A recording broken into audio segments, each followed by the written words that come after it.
Vamos a hablar del proceso de conocimiento, de la abstracción. ¿Cuál es la base del conocimiento? ¿Son los datos sensoriales? ¿Es la razón? En el fondo estamos hablando cuál es el origen de los conceptos. Para los empiristas, para los racionalistas, veamos cada uno de ellos. Para los empiristas son los datos sensoriales. Aunque defienden que la razón es clave para el desarrollo del conocimiento, el conocimiento racional, debe partir siempre de los datos sensoriales. ¿Por qué? Porque si no nos perderíamos en las fantasías. Para los racionalistas es la razón, porque los sentidos no son siempre fiables. Existen contenidos en nuestra mente cuando nacemos. Esta es una discusión constante entre ambas escuelas. Para los racionalistas claramente sí. René Descartes entre ellos. Nuestra mente sí dispone de contenidos desde el principio. No todas las ideas proceden de la experiencia o son creadas por nosotros. Algunas se encuentran ya en nuestra mente al nacer. Sin embargo, para los empiristas no. Locke, con su idea quantabula rasa, Locke es un filósofo británico del siglo XVII y en su obra maestra Ensayo sobre el conocimiento humano refuta las ideas que proponía Descartes. Afirma que todo conocimiento tiene su origen en la experiencia sensible, pues antes de tener experiencia nuestra mente es quantabula rasa, es decir, como una hoja en blanco. Lo de tabula rasa viene la tablilla con cera encima en la cual escribían los alumnos de la época romana. Quantabula rasa significaría sin nada escrito. Vamos a ver ahora la epistemología kantiana, que es un poco complicada porque Kant es muy preciso. Tenemos aquí datos de él, su obra, que vamos a ver ahora, vamos a desglosar su crítica de la razón pura. Desarrolla la concepción que tiene de su epistemología, del conocimiento, y cambia el concepto. Algunos le llaman precisamente un cambio como el de Copérnico, pero en la idea de la epistemología. Kant trata de recoger los aspectos que le parecen más válidos tanto de empiristas como de racionalistas. Para Kant, en el proceso del conocimiento participan simultáneamente tres facultades humanas: la sensibilidad, el entendimiento y, lógicamente, la razón. Vamos a ver qué es la sensibilidad. Para Kant, la sensibilidad es la capacidad humana de recibir datos externos, sensaciones, de captarlos y retenerlos. Los datos externos son indispensables para alcanzar conocimiento, porque si no tenemos, no descubrimos nada, no conocemos, ya que precisamente conocer es alcanzar una información nueva. La sensación, que es como un recipiente en el cual vamos colocando lo que percibimos, se ubica en un espacio y en un tiempo, como dos características fundamentales. La sensibilidad es la facultad que tiene dos elementos, y aquí resumimos lo anterior. Recoge los datos externos y ubica esos datos en un espacio y en un tiempo concreto. Es lo que sería pasiva, porque se limita a recibir las impresiones, lo que John Locke llama ideas simples, o lo que David Hume llama impresión de sensaciones. En conclusión, es gracias a la sensibilidad como conocemos el mundo que nos rodea. El entendimiento es la facultad de unir esos datos, porque los datos que percibe nuestra sensibilidad son inconexos. Es decir, cuando percibimos, por ejemplo, un teléfono, la sensibilidad recibe en una ubicación espacial y en un momento temporal muchos estímulos simultáneos: su color, los materiales con los que está hecho, la forma, el tamaño, etc. Es necesario, por tanto, otra facultad que pueda crear una síntesis entre todo lo que conocemos, que pueda reunir esa diversidad caótica, lo que Kant llama fenómeno empírico. Fenómeno, porque es algo que nos aparece; empírico, porque lo captamos mediante los sentidos. La facultad que crea esta síntesis es el entendimiento humano, que es capaz de ordenar todo lo que recibimos por medio de las sensaciones.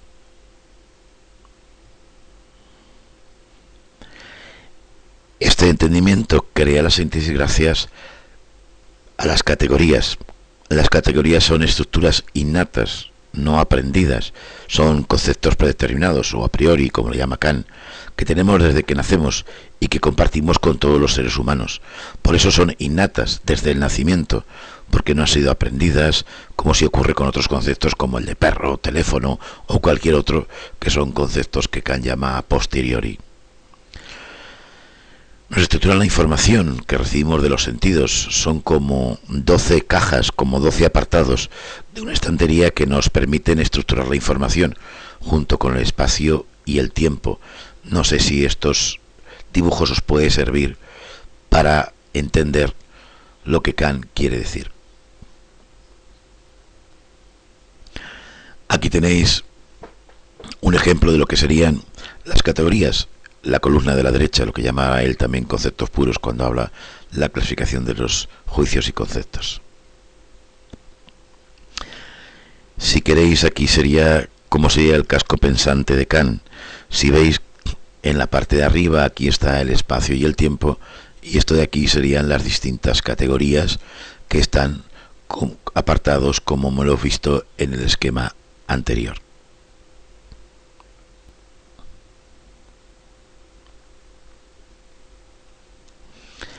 En epistemología el término razón suele emplearse para referirse a la capacidad humana de representar la realidad, conectando unos fenómenos con otros, de expresar todo ello lingüísticamente.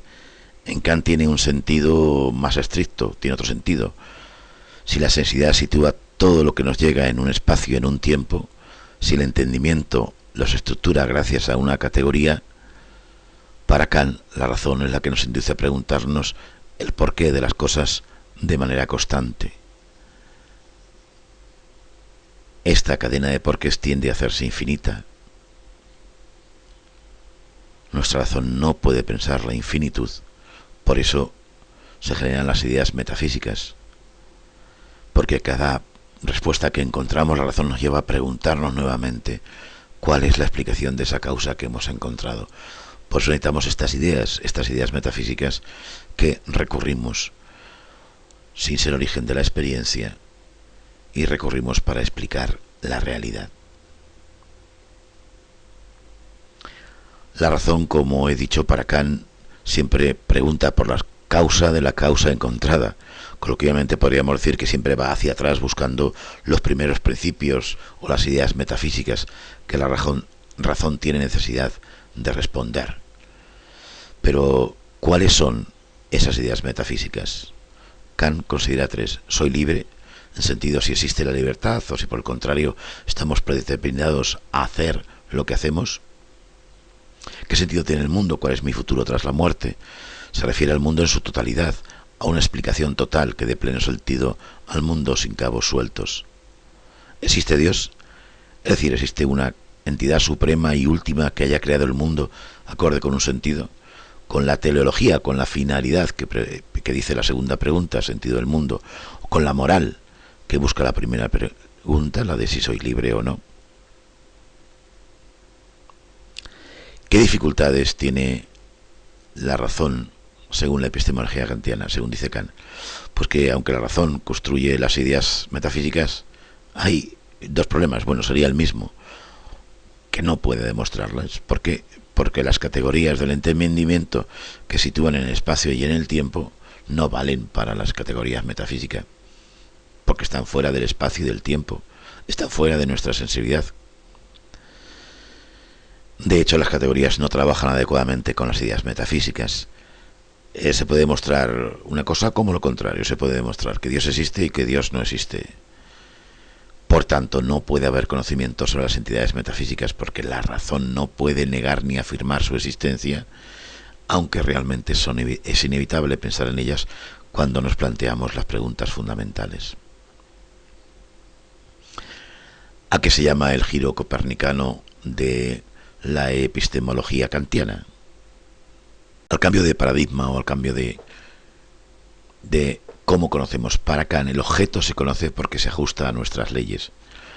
Recordemos cuál era el punto de vista clásico y qué contraposición tiene el punto de vista kantiano. La mente del sujeto se ajusta al objeto. Concepción clásica. Por tanto, mi mente lo que hace es, el objeto está fuera, yo lo percibo, y mi mente lo que hace es adaptarse a ese objeto. La realidad está fuera de mí. Kant dice lo contrario. El objeto se ajusta a las estructuras mentales innatas que tiene el sujeto, a las categorías. Si no, yo no lo puedo conocer. Como vemos, estas dos son contradictorias. No es una consecuencia de la otra. En resumen, ¿qué es lo que Kant recoge de los empiristas y de los racionalistas? Creo que está bastante claro con este esquema. Y lo hemos ido viendo. De los empiristas, los datos sensibles, lo que él llama sensibilidad, capacidad de recibir los datos externos. De los racionalistas, la razón, lo que él llama categorías o estructuras innatas no aprendidas. En conclusión, para Kant, empiristas y racionalistas se equivocan, y los dos a la vez, ya que sin experiencia no hay conocimiento, tal y como sostienen los empiristas, que la experiencia es importante para el conocimiento, pero sin conocimiento innato, algo que defienden los racionalistas, o las llamadas categorías de Kant, el conocimiento tampoco es posible.